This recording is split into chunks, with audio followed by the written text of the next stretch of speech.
The Testament of the 12 Patriarchs, the sons of Jacob the Patriarch. The Testament of Zebulun, the sixth son of Jacob and Leah. Chapter 1. A copy of the Testament of Zebulun, which he decreed for his sons in the 114th year of his life, 32 years after the death of Joseph. And he said to them, Listen to me, sons of Zebulun, heed the words of your father. I am Zebulun, a good gift to my parents, for when I was born my father prospered exceedingly in flocks and herds, when he got his share of them by means of the spotted rods. I am not aware, my children, that I have sinned in all my days except in my mind, nor do I recall having committed a transgression except what I did to Joseph in ignorance, because in a compact with my brothers I kept from telling my father what had been done, although I wept much in secret. I was afraid of my brothers because they had all agreed that, if anyone disclosed the secret, he should be killed by a sword. Even when they wanted to kill him, I exhorted them with tears not to commit this lawless act. Chapter 2. Simeon and Gad came upon Joseph to kill him. Falling on his face, Joseph began to say to them, Have mercy on me, my brothers. Pity the deep feelings of Jacob, our father. Do not put your hands on me to pour out innocent blood, because I have not sinned against you. If I have sinned, discipline me as one trains a child, but do not lay your hand on me for the sake of our father Jacob. As he was saying these words, I was moved to pity and began to weep. My courage grew weak, and all the substance of my inner being became faint within my soul. Joseph wept, and I with him. My heart pounded, the joints of my body shook, and I could not stand. And when he saw me crying with him, while the others were coming to kill him, he rushed behind me, beseeching them. Reuben stood up and said, My brothers, let us not kill him, but let us throw him into one of those dry cisterns which our fathers dug, and in which there is to be found no water. Accordingly, the Most High prohibited any water from rising up in them, so that Joseph's preservation might be accomplished. And the Most High did this until the time when they sold him to the Ishmaelites. Chapter 3. I had no share in the price received for Joseph, my children, but Simeon, Gad, and our other brothers accepted the money, bought shoes for themselves, their wives, and their children. We will not use the money for eating, which is the price of our brother's blood, but we will trample it underfoot in response to his having said he would rule over us. Let us see what comes of his dreams. Accordingly, it is written in the book of the law of Moses, that anyone who is unwilling to raise up posterity for his brother, his shoe should be removed, and one should spit in his face. Joseph's brothers did not want their brother to live, and the Most High removed Joseph's shoe from them.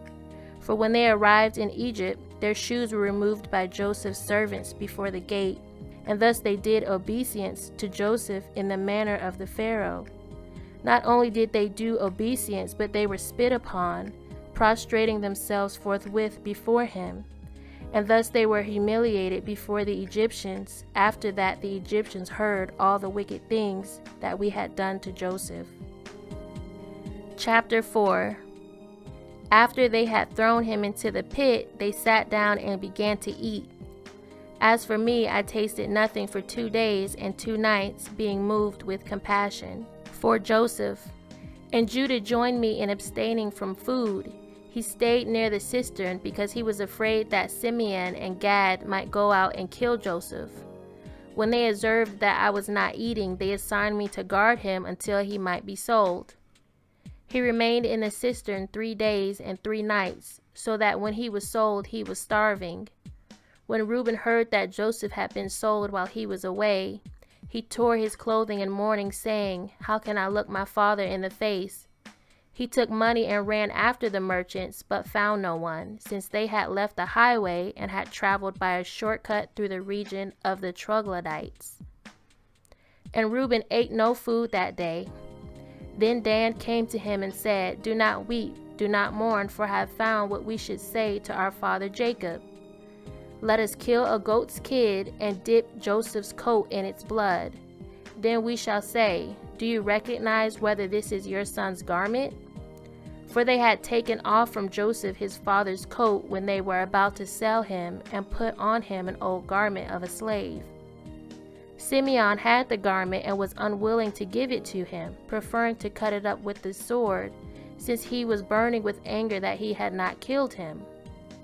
But we all rose in opposition to him and said, "If you don't give it up, we shall say you alone did this evil deed in Israel." So he gave it up, and they did as Dan had stated. Chapter 5.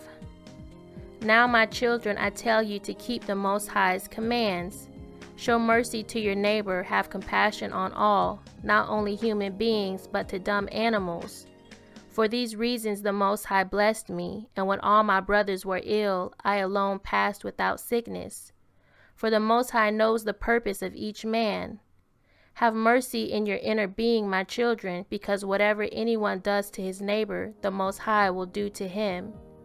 For the sons of my brothers were sickly and died on account of Joseph, because they did not act in mercy out of their inner compassion. But you, my sons, were preserved free from illness, as you know. When I was in Canaan catching fish by the sea for our father Jacob, many were drowned in the sea, but I survived unharmed. Chapter 6. I was the first to make a boat to sail on the sea, because the Most High gave me understanding and wisdom concerning it. I positioned a rudder behind it, put up a sail on a straight piece of wood in the middle. In it I sailed along the shores, catching fish for my father's household until we went to Egypt. Being compassionate, I gave some of my catch to every stranger. If anyone were a traveler or sick or aged, I cooked the fish, prepared it well, and offered to each person according to his need, being either convivial or consoling. Therefore the Most High made my catch to be an abundance of fish, for whoever shares with his neighbor receives multifold from the Most High. I fished for 5 years, sharing with every person whom I saw, and sufficing for my father's household. Summers I fished, winters I tended the flock of my brothers. Chapter 7. Now I will tell you what I did. I saw a man suffering from nakedness in the wintertime, and I had compassion on him. I stole a garment secretly from my own household and gave it to the man in difficulty. You, therefore, my children, on the basis of the Most High's caring for you, without discrimination, be compassionate and merciful to all. Provide for every person with a kind heart. If at any time you do not have anything to give to the one who is in need, be compassionate and merciful in your inner self. For when my hand could not find the means for contributing to a needy person, I walked with him for 7 days. Weeping, my inner being was in torment with sympathy for him. Chapter 8. You also, my children, have compassion toward every person with mercy, in order that the Most High may be compassionate and merciful to you. In the last days the Most High will send his compassion on the earth. Whenever he finds compassionate mercy in that person, he will dwell. To the extent that a man has compassion on his neighbor, to that extent the Most High has mercy on him. For when we went down into Egypt, Joseph did not hold a grudge against us. When he saw me, he was moved with compassion. Whomever you see, do not harbor resentment, my children. Love one another, and do not calculate the wrong done by each to his brothers. This shatters unity, and scatters all kinship, and stirs up the soul. He who recalls evil receives neither compassion nor mercy. Chapter 9. Pay heed to the streams. When they flow in the same channel, they carry along stones, wood, and sand. But if they are divided into many channels, the earth swallows them, and they become unproductive. And you shall be thus if you are divided. Do not be divided into two heads, because everything the Most High has made has a single head. He provides 2 shoulders, 2 hands, 2 feet, but all members obey one head.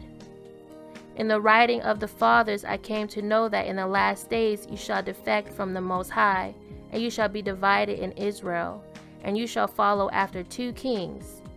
You shall commit every abomination and worship every idol. Your enemies will take you captive, and you shall reside among the Gentiles with all sorts of sickness and tribulation and oppression of soul. And thereafter you will remember the Most High and repent, and he will turn you around, because he is merciful and compassionate.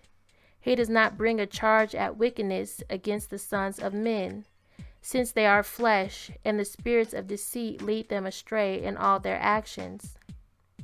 And thereafter the king himself will rise upon you, the light of righteousness, with healing and compassion in his wings. He will liberate every captive of the sons of men from Beliar, and every spirit of error will be trampled down. He will turn all nations to being zealous for him, and you shall see the king in a human form. He whom the Most High will choose, Jerusalem is his name. You will provoke him to wrath by the wickedness of your works, and you will be rejected until the time of the end. Chapter 10.